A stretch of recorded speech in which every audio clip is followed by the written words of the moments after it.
আজকে একটা দুর্দান্ত খবর দেব ভাই। অনেকে চিনতে পারবেন ফৈলদানা গ্রামে নাসির উদ্দিনের মেয়ে। দেখেন পাগল হওয়ার কারণে আজকে গরুলি বাজারে গ্রামীণ টাওয়ারের উপর বসে আছে। আজ মঙ্গলবার হাটের দিন। দেখেন টাওয়ারের মাথায় বসে আছে, কেউ ওকে নামাতে পারতেছে না। এই জন্য ফায়ার সার্ভিসের লোক আনা হয়েছে ওকে নামানোর জন্য। ভিডিওটি ভালো লাগলে সবাই শেয়ার করে দিবেন। এই ফৈলদানা গ্রামের যত লোক আছে আশপাশে থাকে তারা যেন ভিডিওটা দেখতে পারে।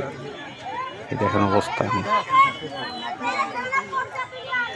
পাগলটি এত উঁচুরে উঠলো কিভাবে, সবাই আতঙ্কে আছে। টাওয়ারের মাথায় গেল কি হয়, দেখেন টাওয়ারের মাথায় বসে আছে। আবু একটি ঘটনা।